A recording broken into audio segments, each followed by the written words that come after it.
Just be more creative.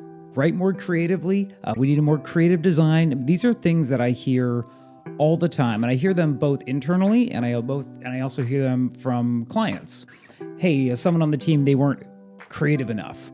The reason I'm pointing this out is because having been in marketing for quite a while and having been on pretty much every side of it. I started off as a graphic designer 10 plus years ago, and then I got into video editing on my own. I had to kind of learn how to become a writer. It kind of had to dabble in all these different areas. I don't think it's really fair if you, especially if you're heading up a marketing team, to just say, this is not creative enough, because there are different creative strengths that different team members have. And it can be kind of hard to hear because it feels like everyone should be able to do everything these days, and that's just not the way it works. And I think it's a reality that we really need to sink our teeth into and really recognize. Telling someone to be more creative is like telling someone to be taller. It doesn't work that way. I feel almost like that's telling someone, just be smarter. Just understand the data. It's that wouldn't work for everyone, you know. You have to give some guidance as to what this actually means if you're trying to tell someone to, what is not creative. This is one of the really difficult things about being in the marketing industry, no matter where you are, what channel that you're in, your version of creativity may not match up with what someone else sees as creative. So it is both on the person saying, this is not creative enough, to explain what they mean by that so they understand what creative aspect you're not hitting, or maybe I'm not hitting.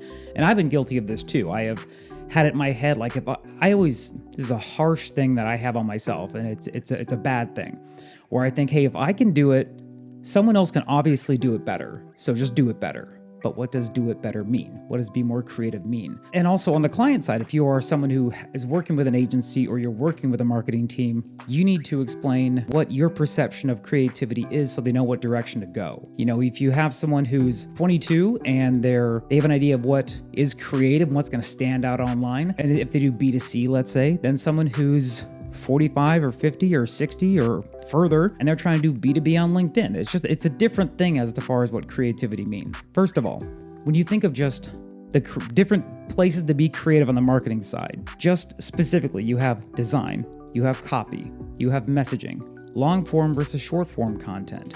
Maybe something that's going to be a 2,000 word ebook as opposed to a 500 word blog. You have ad copy, you have ad creatives, you have ad creative ideas, the ideation of whatever this campaign is going to be, ad design. So you get what I'm saying is that there's a lot of different areas to flex creativity. And I'm not even talking about strategy.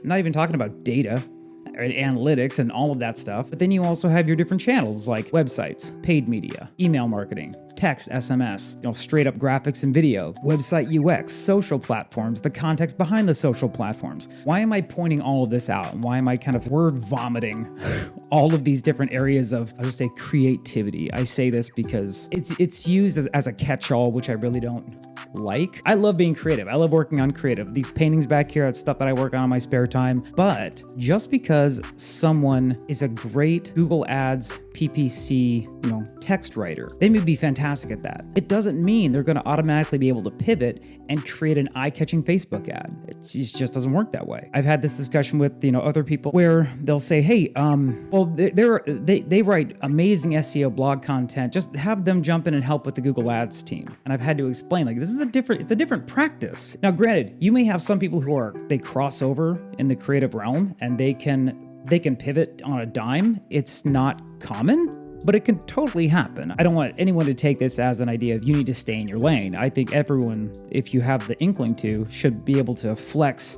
different creative outlets. But what I would say, you're a writer and you're a good storyteller in long form blog content. It's probably going to be you're going to have to flex some different skills to figure out how to condense that and work that in organic social posts. Not saying you can't do it, but it's a different muscle, you have to work. It's the difference between doing, a lot of little sprints as opposed to doing a marathon. I guess the whole point of this is, I think if you are ever coming into that conundrum of just someone just not being creative enough for you, you have a couple routes you can go. You can just say, they obviously can't do this and they don't get it. Or you can try to actually finesse out what you're looking for. What specifically is not creative and going the direction you want to go, with your content, with your branding, with your messaging, whatever it is. Just because something doesn't work, just telling someone, oh, it wasn't creative enough, that's why it didn't work. Well, that's you not understanding what worked and what didn't work, which is fine. But you need to be able to admit that and then be able to move on with, maybe the call to action wasn't creative enough. Maybe our offering wasn't creative enough. Maybe the messaging wasn't strong enough. Maybe the visuals weren't, you get what I'm saying. Let's go from the client standpoint.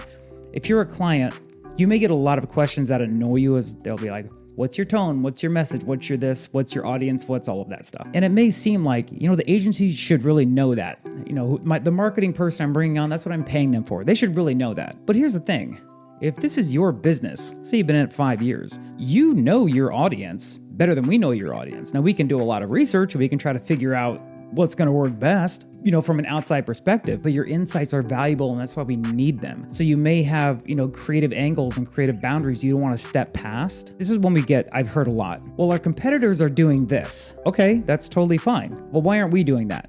Because then you'll be exactly like your competitors. So from a marketer's standpoint or from a design standpoint, your marketing professional may be saying, yeah, we don't want to be exactly like them because you won't stand out. But from your standpoint as a business owner, you may say, well, that's what the competition is doing, so that's what we need to be doing. So you're not creating the way that they're creating. You see the conundrum here? I think this is definitely going to be a 2-part video because this is going to go on longer because I have a whole part that I want to go into on the strategy, portion of this. But I guess what I'm getting at when it comes to creativity and marketing, you of course have different channels, but you have different creative strengths. You have the visual creative part. You have the data and analytical creative part. I don't mean skewing the data.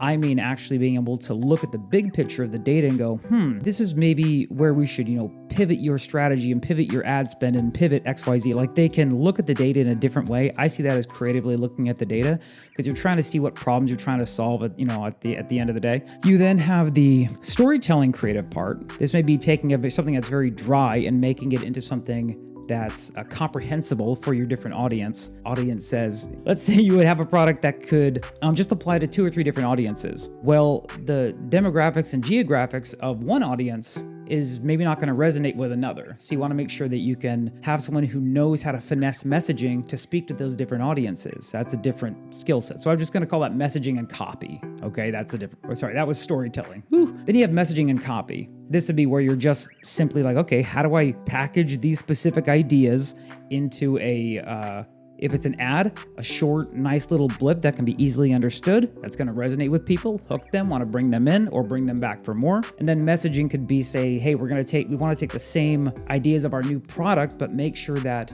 our brand messaging and our branding is in there so it's unique to us and not somebody else. You can see how this is starting to get from just being creative to, there's different facets of creativity. I'm sure there's 20 more, but the one that I will probably go in on the next video is basically being creative with strategy. Being a creative strategist is combining all of these ideas and kind of looking at all the different channels and how they fit together. And that's a whole other discussion. But I guess what I just wanted to do is get on here and just kind of lay this out. As you can tell, I don't script this. This is very kind of free form. It's on my mind. I want to get it out. So just telling someone to be more creative really doesn't do them any good unless you can express exactly what facet of creativity you want more and or less of. The last point, and this is to, I think, anyone who's very used to structure and process, which is totally fine.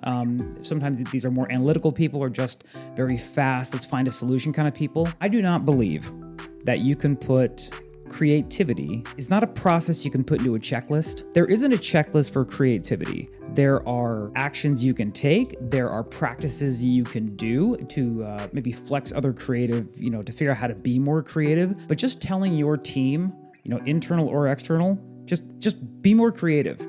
It's just going to make you more aggravated unless you're able to actually express what creativity means to you, so you guys can get on the same page. I actually have something that is going to be next time I'm going to break down, which is I'm working on this, which is kind of this whole idea of you have creativity, strategy, and curiosity, and without one, you can't have the other two.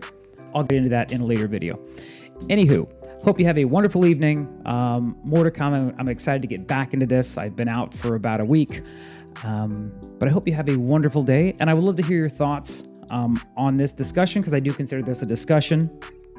I don't want to preach to anyone. It's just that there are a lot of things that I see all the time, and I'm sure you do too, that I think need to be, brought to light. That there's not just you can't just flip a switch and turn on something like creativity, but you can foster it and nurture it and make it even stronger. So I hope you have a wonderful evening, and see you on the next one. Bye-bye.